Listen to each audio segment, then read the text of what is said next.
Subscribe कीजिए Indian news analysis channel को और दबाइए बेल आइकन को ताकि आप कोई भी फ्यूचर की अपडेट मिस ना कर सकें।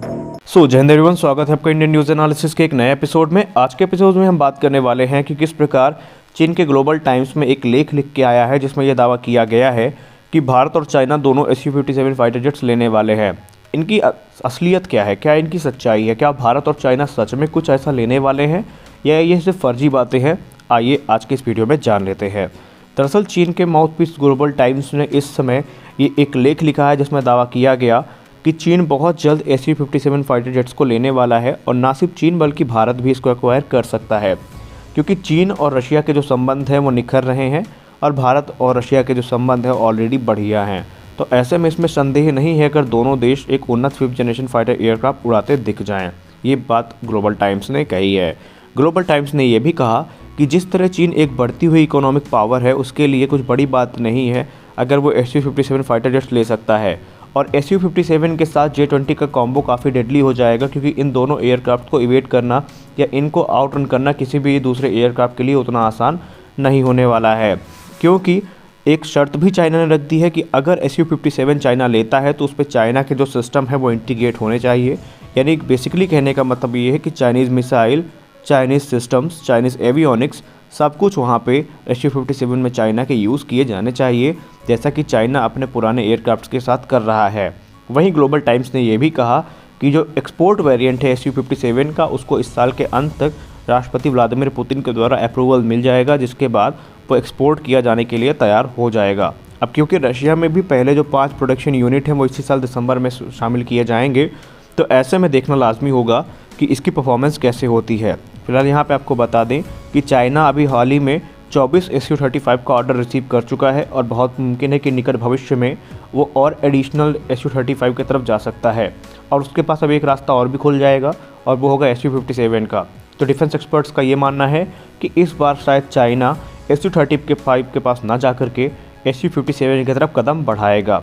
अब यहाँ पर चाइना के आर्म्स कंट्रोल के जो एक सीनियर कंसल्टेंट हैं जू गुआंगू, उन्होंने ये कहा है कि इस समय ग्लोबल टाइम्स को उन्होंने अपने इंटरव्यू में ये कहा है, जो दिया उन्होंने कहा है कि Su-57 इस समय चाइना के लिए एक ज़रूरत बन के आया है, क्योंकि पूरी दुनिया जहां एक तरफ स्टेल्थ पर फोकस कर रही है, बियॉन्ड विजुअल रेंज कॉम्बैट पे फोकस कर रही है, वहीं चाइना एकमात्र ऐसा देश है जो इस समय इनसे अतिरिक्त सुपर मनूवरबिलिटी पर फोकस कर रहा है। उनका ये कहना है कि Su-57 के पास एक पावरफुल सुपरसोनिक क्रूज़ की ये कह सकते हैं कि एबिलिटी है और इसके पास एक अच्छी खासी ताकतवर सुपर मनूवरबिलिटी है जो किसी भी 5th जनरेशन फाइटर को इवेट कर सकती है, उनको आउटरन कर सकती है। एक तरफ जहां अमेरिका के फाइटर जेट्स अपने स्टेल्थ पर फोकस करते हैं, अपने बियॉन्ड विजुअल रेंज कॉम्बैट पे फोकस करते हैं, वहीं रशिया ने एक अच्छी चीज़ की है और वो ये है कि उसने अपनी सुपर मनूवरबिलिटी और हाई एवियोनिक्स पर फोकस किया है।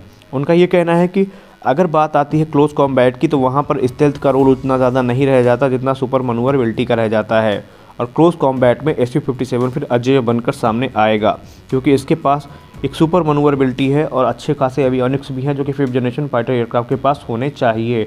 वही Su-57 क्लोज कॉम्बैट में ज़्यादा टारगेट्स को इंगेज कर सकता है और जल्दी इंगेज कर सकता है किसी दूसरे फाइटर की तुलना में। अब आइए बात करते हैं कि क्या भारत के ऐसे विचार हैं जो चाइना के हैं या भारत कुछ और सोचता है। दरअसल सबसे पहले Su-57 भारत को ही ऑफ़र किए गए थे, जो कि FGFA प्रोग्राम था, आपको पता ही होगा। लेकिन अभी इंडिया का ऐसा कोई इंटरेस्ट नहीं है कि वो इस तरह के एयरक्राफ्ट ले। इसको लेकर के भी चाइनीज़ एक्सपर्ट ने काफ़ी बड़ी बात कही है। उन्होंने कहा है कि इस समय इंडिया अपने खुद के प्रोजेक्ट पर काम कर रहा है, जो कि अच्छी बात है, लेकिन अभी कोई भी 5th generation fighter aircraft India का 10 साल के पहले नहीं आने वाला है, क्योंकि चाइना पहले से ही एक 5th generation fighter aircraft operate कर रहा है और दूसरा उसके यहाँ बन रहा है। तो ऐसे में अगर Su-57 चाइना को मिलता है तो निश्चित तौर पर चाइना की ताकत काफ़ी गुना बढ़ जाएगी। लेकिन भारत को अभी भी एक उन्नत 5th जनरेशन फाइटर एयरक्राफ्ट की ज़रूरत है, जो कि उसे 10 साल के पहले मिलने नहीं वाला है। ऐसे में इंडिया बहुत मुमकिन है कि अब इस एयरक्राफ्ट के पास जा सकता है, और ऐसा डिफेंस एक्सपर्ट इंडिया में जो है उनका भी मानना है, क्योंकि अब चाइना जो है अगर इसको ले लिया तो बहुत मुमकिन है भारत भी इसकी तरफ जा सकता है, क्योंकि भारत काफ़ी दिन से इस पर नज़र रखे हुए है Su-57 पर। इसके जो ये कह सकते हैं कैपेबिलिटी है उसको भारत एनालाइज कर रहा है। तो ऐसा उनका दावा है कि अब भारत भी इस फाइटर की तरफ जा सकता है। तकरीबन 57 SU-57 भारत के बेड़े में शामिल किए जा सकते हैं, ये भी उनका दावा किया गया है।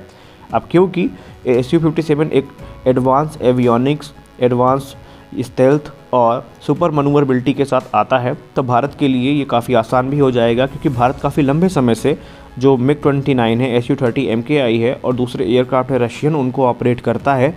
तो भारत के पास एक अच्छा खासा इसको लेकर के अनुभव भी है। वहीं उन्होंने ये भी कहा कि जो MiG-35 एयरक्राफ्ट है वो भी भारत को ऑफ़र किया गया है। तो भारत के लिए इस समय विकल्प बहुत सारे खुले हैं। अब देखना ये है कि इंडिया SU-57 पर इंटरेस्ट दिखाता है कि नहीं। और हाल ही में आई रिपोर्ट में ये दावा किया गया है कि इंडिया ने अपने थोड़ा बहुत जो इंटरेस्ट है वो दिखाना शुरू कर दिया है SU-57 पे, जो कि एक नेक्स्ट जनरेशन का हैवी वेट फाइटर है। लेकिन क्या नई दिल्ली AMCA के आगे किसी दूसरे एयरक्राफ्ट को प्रेफर करेगी, ये हमें आने वाले वक्त में ही पता चलेगा। तो यहाँ पे अब आइए बात कर लेते हैं कि ये दावा कितना सच है कि भारत इसको लेने वाला है। तो जैसा कि हमने कहा कि भारत ने अपना इंटरेस्ट दिखाया है, भारत ने कभी ये नहीं कहा है कि वो इस एयरक्राफ्ट को लेगा। तो इसको लेकर के हम ये कह सकते हैं कि अभी भारत ने ना तो नहीं कहा है, लेकिन अभी जो प्राथमिकता है वो AMCA है, और हो सकता है निकट भविष्य में हमें देखने को मिल भी जाए। तो यहाँ पे ग्लोबल टाइम्स का जो दावा है वो 100% झूठा भी नहीं है कि भारत इसको नहीं ले सकता। तो आपकी क्या राय है, भारत इसको लेगा या नहीं लेगा, कमेंट सेक्शन में ज़रूर बताएं। तो अगली बात कर लेते हैं DRDO के अर्जुन टैंक को लेकर के। आपको पता होगा दिवाली के अवसर पर प्रधानमंत्री श्री नरेंद्र मोदी ने अर्जुन टैंक की सवारी की थी, जिसके बाद DRDO काफ़ी प्रसन्न है और इसको लेकर के DRDO की बहुत सारी उम्मीदें भी जगी हैं।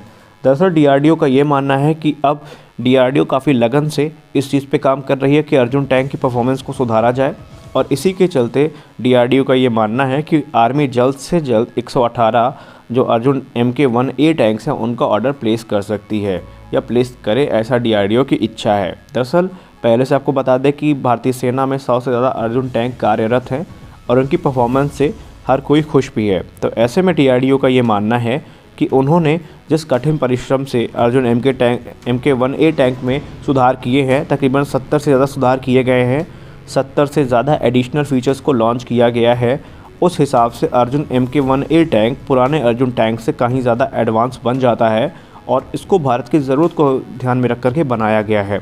DRDO ने ये भी कहा है कि अगर ऑर्डर मिल जाता है तो फ्यूचर में और अच्छे उपकरण भारतीय सेना के लिए तैयार करने की जो ये कह सकते हैं अवसर हैं वो खुल जाएंगे, वो DRDO के पास आ जाएंगे। वहीं इसको लेकर के DRDO ने ये भी कहा है कि अर्जुन टैंक में काफ़ी व्यापक चेंजेस किए गए हैं।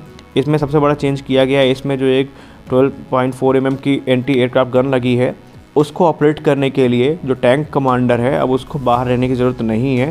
दरअसल ये जो गन है ये रिमोटली ऑपरेटेड है और इसको टैंक कमांडर टर्रेट के अंदर बैठ करके ऑपरेट कर सकते हैं। ऐसे में युद्ध की स्थिति में जब फायरिंग हो रही होगी टैंक के ऊपर तो नुकसान की जो गुंजाइश है वो ना के बराबर रह जाएगी। और इस टैंक में बहुत सी ऐसी चीज़ें ऐड की गई हैं जो इसे T-90 भीष्म के समकक्ष खड़ी कर देती हैं या उससे आगे भी ले जाती हैं। अब ये बातें कितनी सच है वो इंडियन आर्मी जानती है, लेकिन ऐसी उम्मीद लगाई जा रही है कि बहुत जल्द शायद भारत इन टैंक्स को और ज़्यादा मात्रा में लेने वाला है। तो फिलहाल के वीडियो में बस इतना ही, मिलते हैं अपने अगले वीडियो में, तब तक के लिए जय हिंद।